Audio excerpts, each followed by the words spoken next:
Sure. Well, I guess we can start off officially introducing ourselves. So I'm Mike Burgess with the Disability Rights Center of Kansas, and I'm presenting or co-presenting on our side today with Carly. And Carly, do you want to introduce yourself really quick? Yeah, sure. My name is Carly Bischoff, and I'm also here from the Disability Rights Center of Kansas. And then I'm Kathy Lobb with the Self-Advocacy Coalition of Kansas. And I'm Stephanie Sanford also with SAP. Great. Well, should we move on then to the next slide? You bet. That's our slide, Kathy. All right.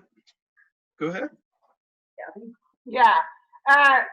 Why it is our civic right to guarantee the U.S. Constitution.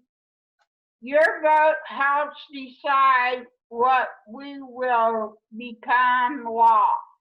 Your vote helps choose the elected officials who is representing us.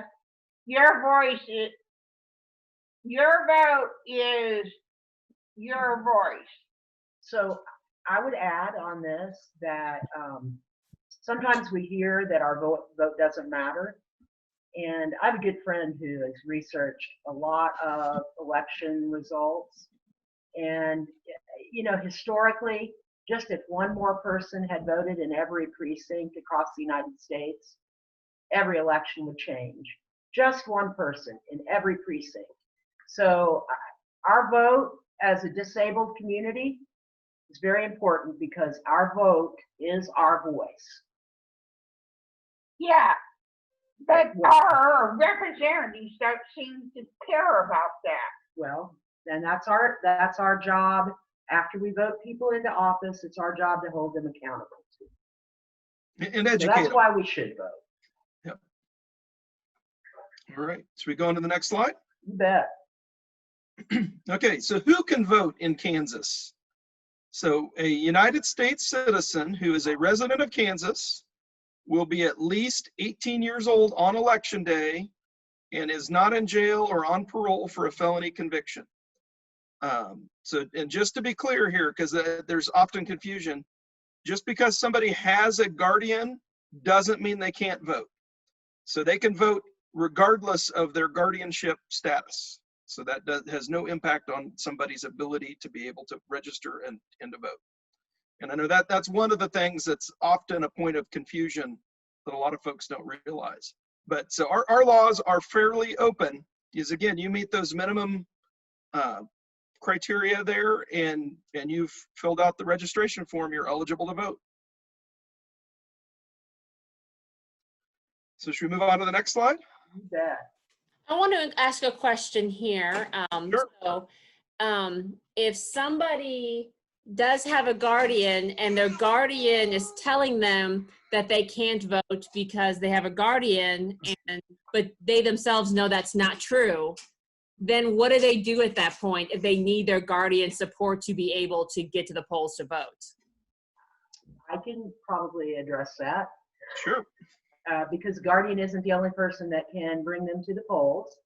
Everyone has a right to reach out and ask for assistance.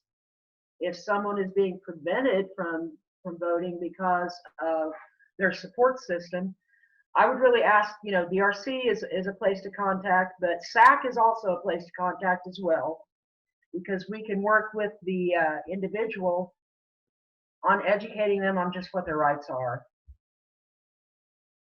And we'll be happy to assist in finding transportation, actually. Cool. Should we go on to the next slide? Did that answer your question, Melissa? It did, thank you. Okay, so here are some facts about registering to vote. So you have to register at least 21 days before election day to be able to vote in that election. So even if it's after those 21 days, you should still register. You just wouldn't be able to participate in that upcoming election. And so we have them every August and November.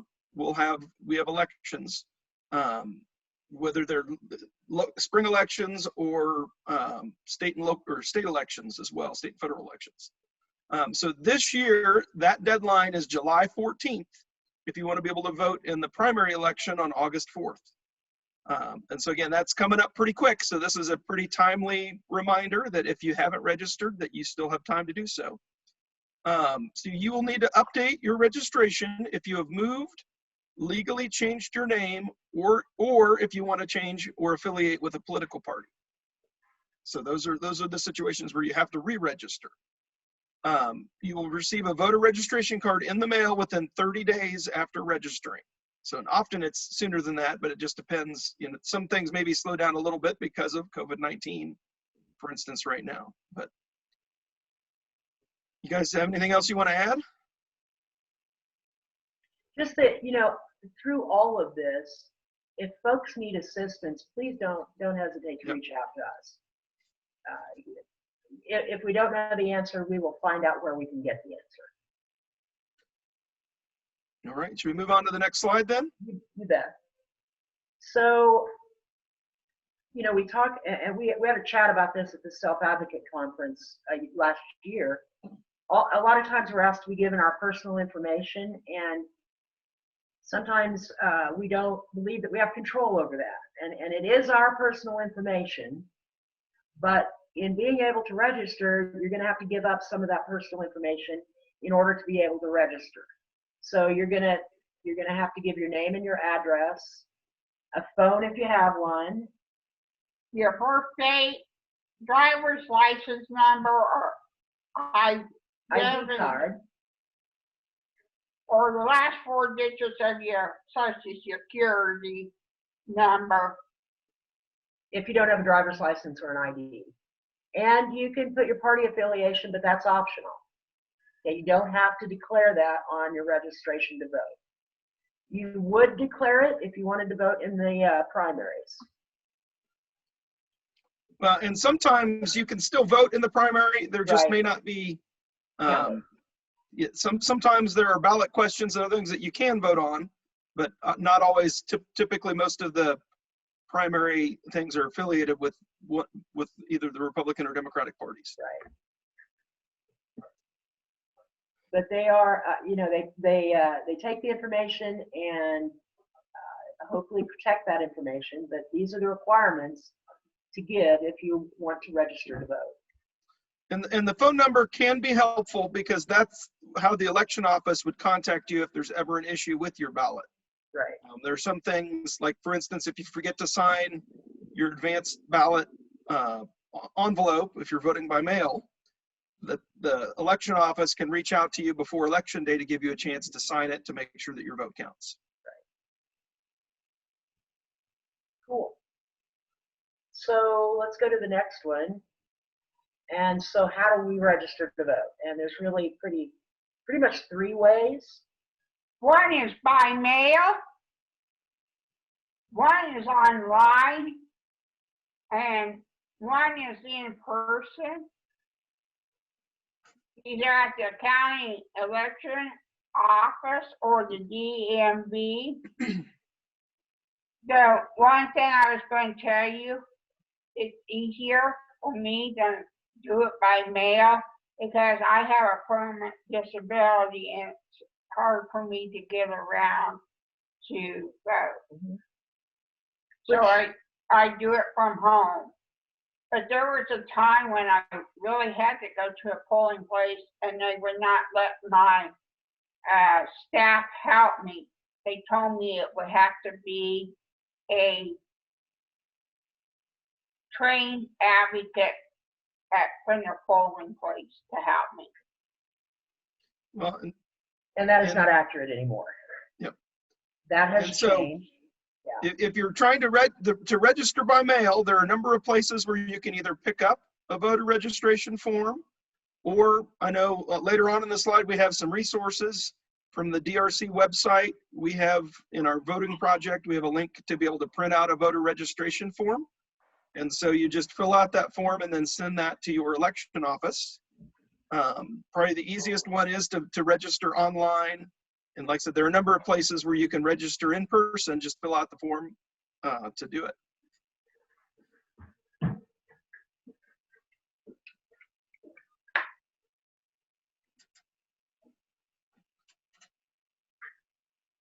So what are my rights as a voter?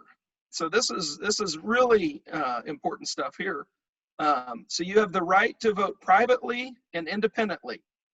So if you feel like if you're voting in the polling place and somebody's standing too close, you know, the polling place is supposed to be set up in a way that you can vote very privately and no one has to see your vote or verify that you voted.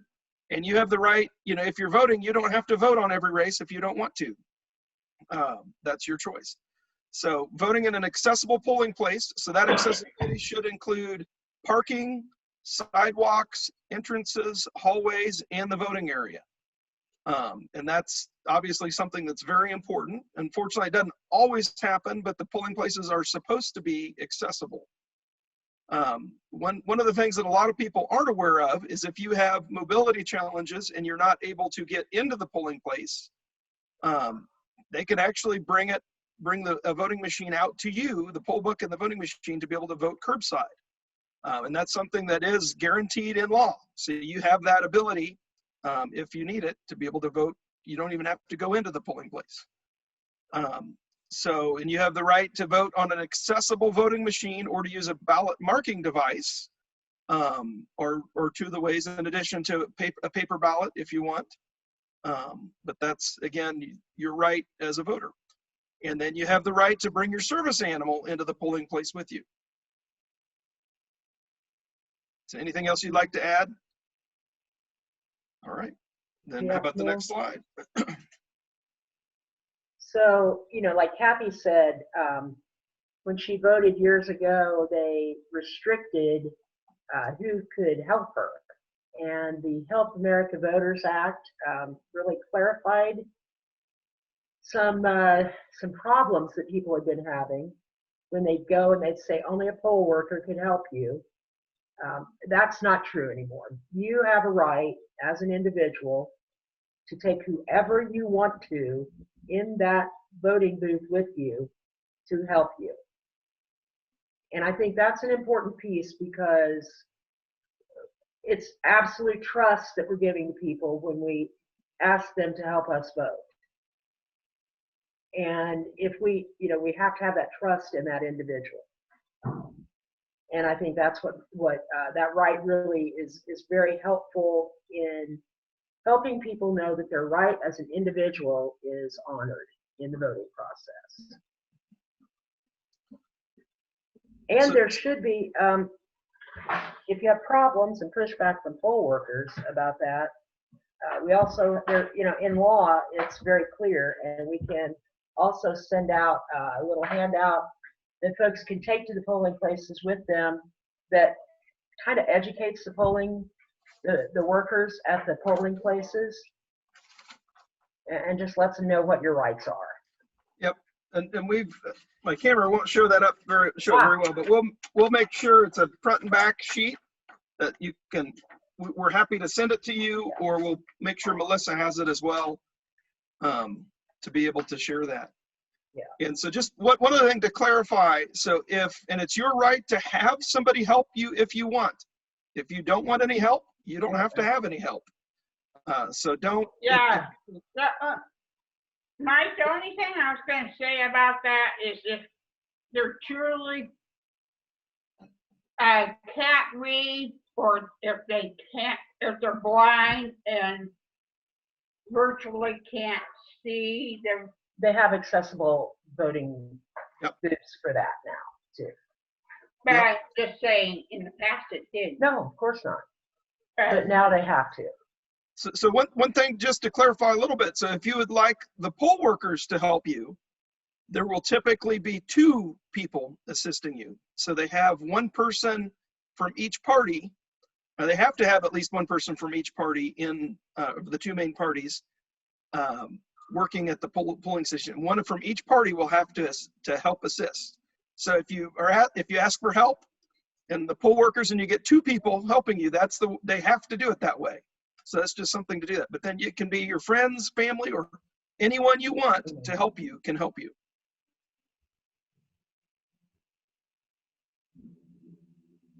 Cool. So anything else that you guys?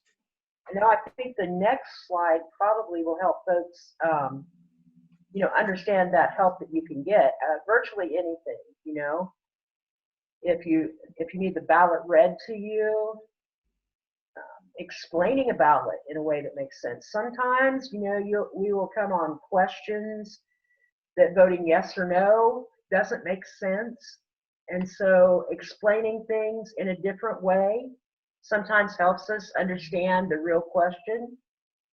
And if you have problems filling in the blanks or making the selection on the screen, somebody can help you. What they can't do is make the decision for you, okay? They can help you, assist you to make the decision that you want to make.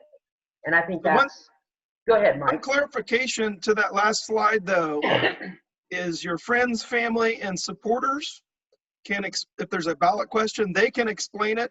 Yep. Unfortunately, if it's the poll workers helping you, they are limited to the explainer. They are not allowed legally to really explain the question. To make it readable and understandable. Yes. And I think that's the importance of taking someone who you can trust, who knows how you think and knows how you comprehend and interpret information. And that's something that support can give you that poll workers can't. And so, and I think, you explained that already too, but that helper can help you fill out the ballot. I mean, they can assist. They're at your direction, but I think that's the other thing that makes sense. That they're able to help make sure that your vote counts, that you're able to cast your vote, and that it counts. Okay, Mike, I have a question for you. Uh-oh. Okay, go for it. The question is, what do you do when you have somebody that's already in office saying that that's voter fraud, that they will not count our ballots? You bring this sheet with you and hand them that sheet, and then you're welcome to call DRC or SAC, and we will help you. Yep. Because it's okay. You can't be partisan though. Yep. Yeah, we all know from past experience that can happen. And so if self-advocates are empowered with the laws that support them and a support staff that is really doing the right thing, you have power to confront that. You have a right to challenge that. Our vote is just as important as someone who is leading a bank or the president of a hospital. Kathy Lobb's vote is just as important as that. And every single one of us has that right and that power. Now I'll get off my podium. That's so long. You want to, I guess okay. So what the helper cannot do, so the helper can't make a decision for you. They cannot tell you who to vote for. And also, very importantly, they can't tell anyone else how you voted. You're guaranteed that privacy.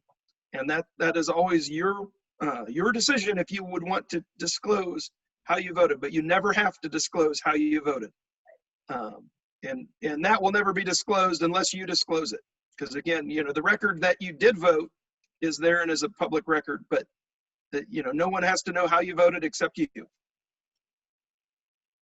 And this is so important. This is such an important issue to me. My mom was blind from the time I was 3 months old. And so every time she voted in an election, she went in with her husband, my father, to vote. And I know that my mother and father had very different views on the world. So I'm pretty certain that her vote was not cast the way she wanted it to until they were divorced. And that's the point where she was able to take someone in that she wanted in besides the person who brought her to the polls. And she was able at that point to be able to know that her vote was being cast the way she wanted it to be cast. Now, I think what is so cool is that people who are visually impaired can go to the polls And they absolutely, for the first time, can vote independently. They can cast their vote on the electronic polls. They can affirm that they voted for the right person, and they press that send button, and they have done it independently. And such an important right. That's all I wanted to say. I'm off my soapbox again. Yep, and the poll workers are supposed, I mean, they're required to be educated about voting accessibility. Sometimes that can be a challenge. I know I've worked as a supervising judge in precincts before, and I know there was a voter that we helped. You know, it took a little bit to get everything configured just the way he wanted, because this was a voter who was blind, and he didn't want any help. He wanted to vote without assistance, and he wanted the privacy screen, you know, the screen blank when he voted. And we were able to make that happen for him. And as he's walking, he's like, well, this was the very first time I've been able to vote without assistance. But every precinct should be equipped with that equipment. And, you know, sometimes you have to ask and help the voters, or make sure that the poll workers understand, you know, how you want to vote, but it should be accessible. So yeah, and be prepared to make that, to do that advocacy, to make sure that you're able to vote the way you want to vote.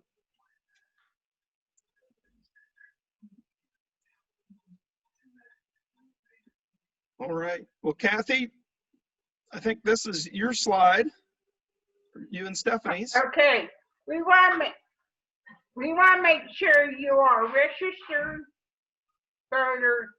So that website, the www.myvoteinfo.votekansas.org, you can go there and check and make sure that your registration is current. Is that correct, Mike? I'm pretty sure how that works. And know the issues, know the candidates, ask questions, bring your photo ID, consider volunteering on election day as a poll worker. So I think some of the responsibilities that we have as voters, and you know, knowing the candidates and knowing the issues, we also have an obligation to present that information in an understandable way.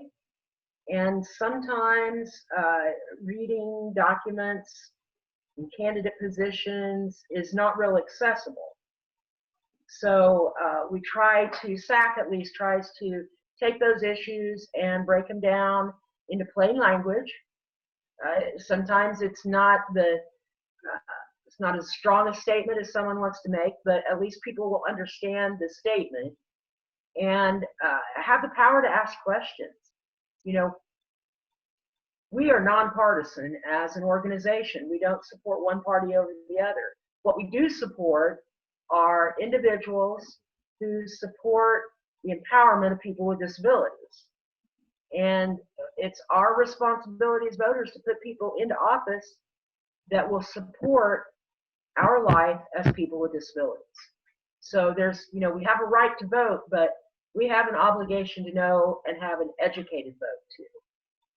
Yep. And you have an opportunity, again, to ask questions of the candidates. Yep. And in doing so, you can help educate them. You know, I know as a former elected official, I learned a lot from my constituents when they did ask questions. And that's one of the ways to help the candidates become educated on your issues that are important to you. It's also, you know, being involved in your local community organizations too is important. There is a self-advocate here in Lawrence who went through the leadership program with the Kansas Leadership Center, and he believed so much in the power of voting that he now is a precinct chairperson. You know, and that's educating folks. You know, the more, strong belief here, the more we are in the community, the more we are present in everyday life, the more people will learn. And the thing of it is, it takes everybody. It doesn't just take one person. Yeah. We need to let people know that they are very important to The process, yeah. process of voting. So one other thing, just to be clear too, if you happen to get to the polling place and realize you don't have your photo ID, you can still vote. So still go in, check in, vote, and then you will have a chance to bring your photo ID to the election office prior to the canvass. So I know that's kind of one of the things, sometimes people see the sign and realize they forgot their ID. You know, still go ahead and vote, because Right. you may or may not be able to make it back to the polls before they close. So go ahead and vote while you're there, and then you have additional time to bring your ID to make sure your vote counts. But they may ask you to vote what's called a provisional ballot. And Which Which one? go ahead, Kathy. I said, which I did this summer because I didn't have a way to my regular polling place. Yeah, So I and did that's, it here at work.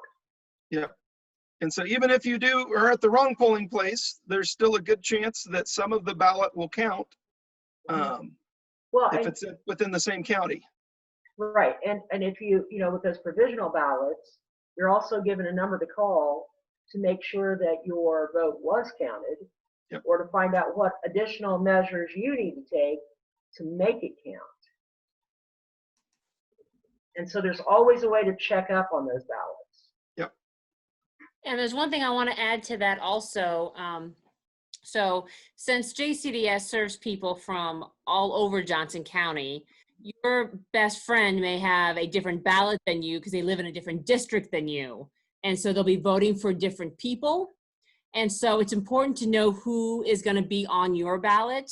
And so ahead of time, talking with your support system, making sure that you're able to get the information. So if you do want to reach out to your representative or any of the candidates and talk to them ahead of time, that you have plenty of time to do that before the actual election. So that's something that JCDS staff will help with, or you can even contact me and I'll help you find it. But it's important for everybody to do that independent research prior to getting to the booth, so you know who you're voting for. Well, and that's a great point, because you can go, every election office will be able to show you a sample ballot that shows the races that would be on your ballot. Because sometimes that's really hard to know. I mean, that with you know, if there is a ballot question or not, or what judges may be on there. And so that's a really great point too, that you can look up and actually see a sample ballot ahead of time, so you know what to look for and what races are going to be on your ballot. Yeah, because as you said, two people who live on opposite sides of the same street, may have different races. So even if you live in the same neighborhood on opposite sides of the street, you may have different ballots that you cast. The one thing I want to stress, that everybody has the right to vote. Yep.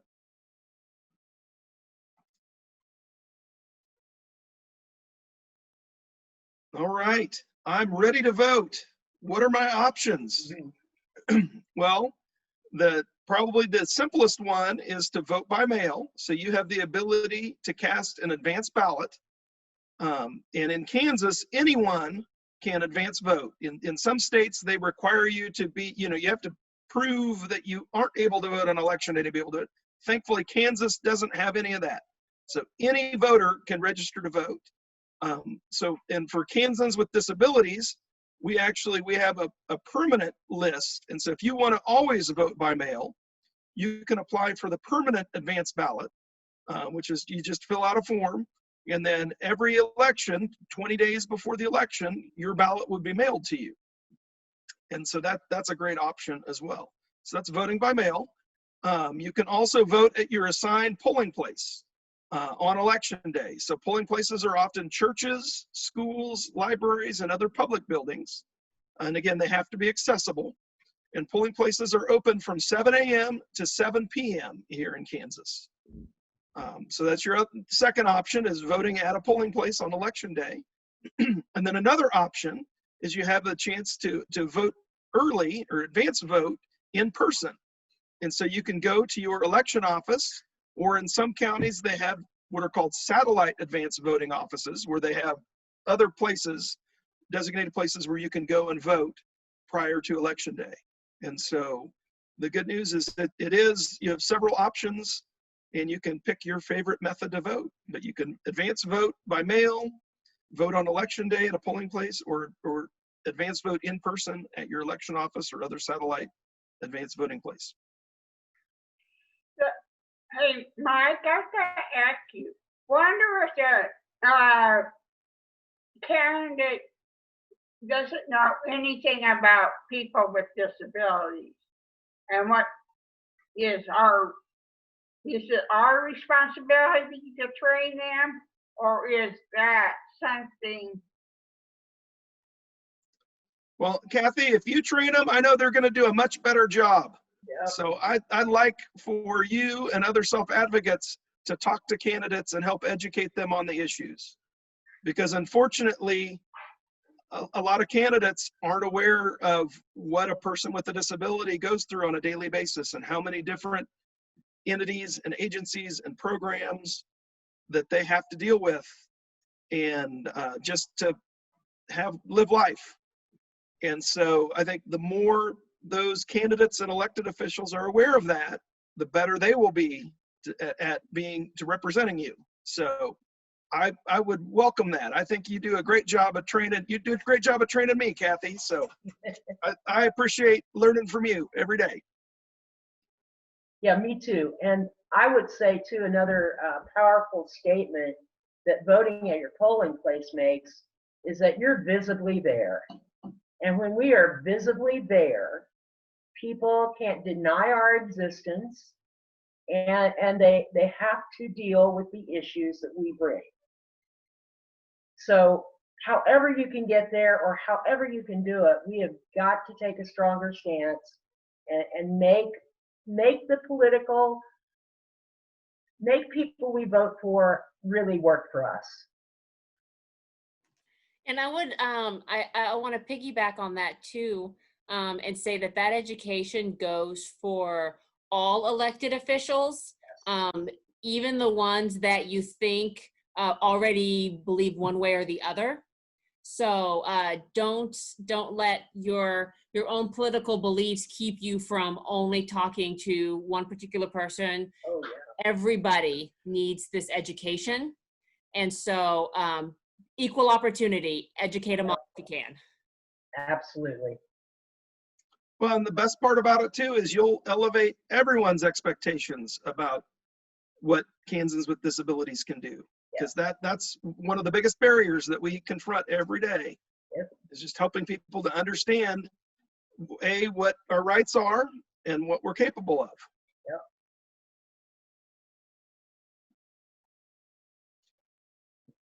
So I think we're ready for that next one. What do we do if there's a problem? Yep.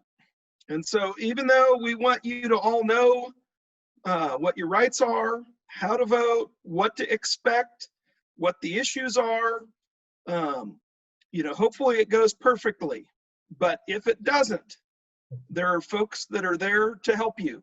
And so both of our organizations stand ready to help if you have a question or if there's a problem on election day. And so you can call the Self-Advocacy Coalition of Kansas at 785-749-5588, or you can call the Disability Rights Center of Kansas at 1-877-776-1541.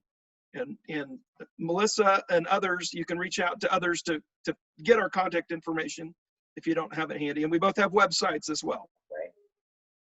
And we'll commit to being open from 7 a.m. to 7 p.m. on election day. So if you need to call us, we'll be here. And so the last slide, I guess I'd go ahead, Kathy and Stephanie. Oh, that's Okay. resources. These are resources you can go to. www.vote411.org, or you can go to www.votekansas.org, www.drc.org/vote, and then 1-866 our vote,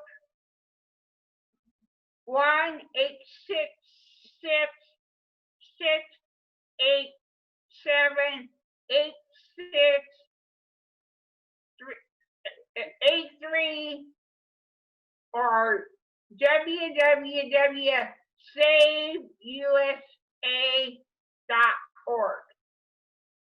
And I will, that was excellent. I will chime in and say that the SAVE website is the Self-Advocates Becoming Empowered. It's a national, actually international, self-advocates organization. They have a Go Voter project, all in plain language, really accessible, and it's a nice place to go for self-advocates because it's been prepared by self-advocates for self-advocates. And then, always feel free to call our office. We will offer nonpartisan information and, try to be as, we will be as neutral as we possibly humanly can be. And helpful. Yes, we just need to help.